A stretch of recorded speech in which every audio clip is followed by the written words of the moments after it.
Children, in today's class I shall start with the topic inverse proportion. The main topic is direct and inverse proportion. We have already done direct proportion. Now we'll start with inverse proportion. ठीक है? So let us understand what is inverse proportion. If we have two quantities A and B, then if A increases, ठीक है, then B decreases. अब इस case में क्या होता है, अगर एक क्वांटिटी इंक्रीज होती है तो दूसरी डिक्रीज होती है. Again if A decreases, then B increases. ठीक है? In such a way that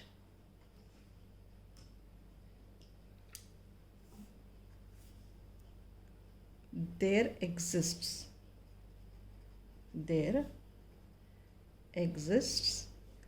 a relation of the type A into B is equal to K, which is the constant. ठीक है? हमने डायरेक्ट में क्या पढ़ा था? A और B की ratio A upon B was equal to constant, but here A into B is equal to constant. ठीक है? इसको याद करने का एक तरीका भी है.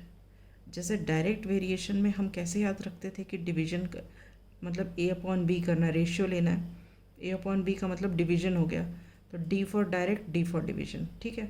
मगर यहाँ पे इन्वर्स में क्या करते हैं, इन्वर्स का I फॉर इनटू मतलब मल्टीप्लिकेशन. तो यहाँ पे दो क्वांटिटीज़ का हम प्रोडक्ट लेते हैं. ठीक है? So this is how we try to remember. ये कोई रूल नहीं है, this is just a way to remember. ठीक है? Now if A1, A2, A3, A4, ठीक है, represent the values of A. कोई भी क्वांटिटी है A, represent the values of A. ठीक है? And if B1, B2, B3 and B4 represent the values of B, ठीक है, then we say that A1 B1 is equal to A2 B2 is equal to A3 B3 is equal to A4 B4 is equal to constant. ठीक है? अब हम इसको एक example से समझते हैं. ठीक है? Let me right the question. Example. If 15 workers can build a wall in 48 hours, ठीक है, how many workers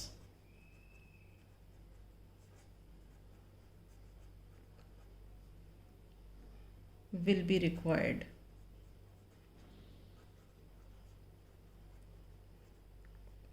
to do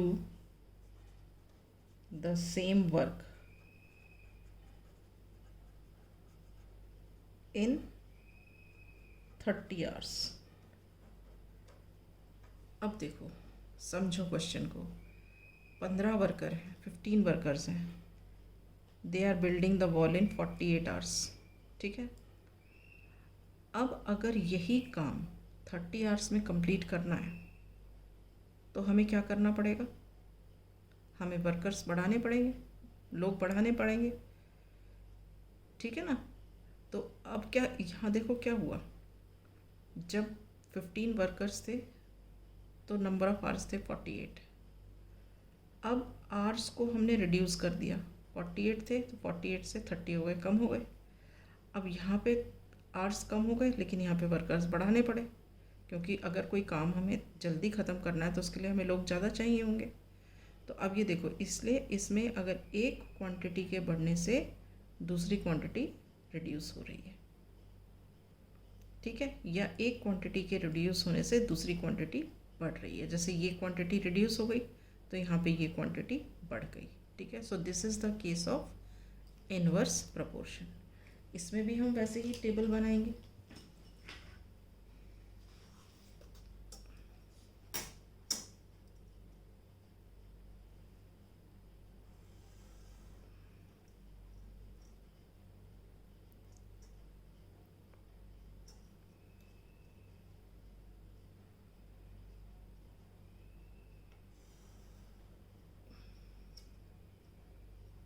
units का हमेशा ध्यान रखना चाहिए।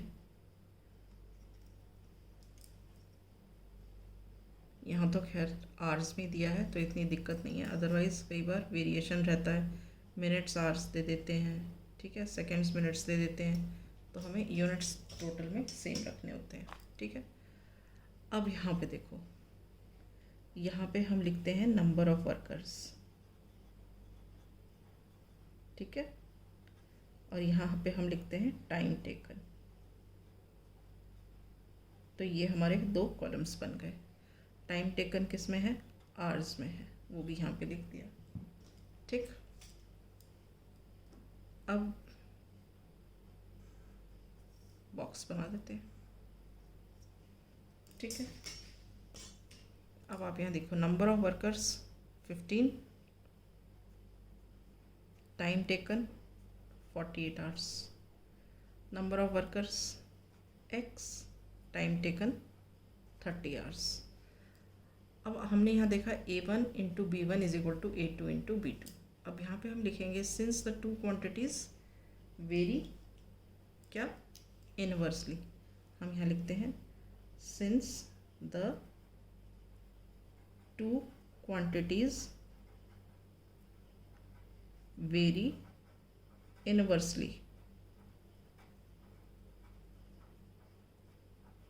ठीक है। तो तब क्या हुआ, when the two quantities vary inversely, this into this is equal to this into this, ठीक है। तो हम क्या करेंगे, we will write 15 into 48 is equal to x into 30.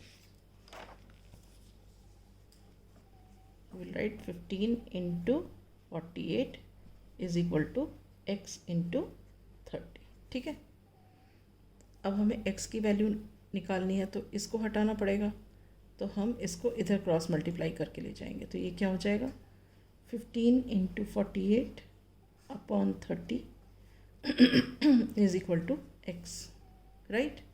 अब कैंसिल करो, 15 1 ज़ा 15 2 ज़ा 2 1 ज़ा, देन 2 2 ज़ा 4 2 4 ज़ा 8। तो अब यहाँ क्या आंसर आ रहा है हमारा, x आ रहा है हमारा 24, राइट। इसका मतलब क्या है, we need 24 workers to complete the work in 30 days. So we will take 24 workers to complete the work in 30 hours. Days नहीं था, मैंने बीच में days कहीं बोल दिया, 30 hours. Is this clear? So this is all about inverse proportion. In the next class we shall start doing the questions. All right.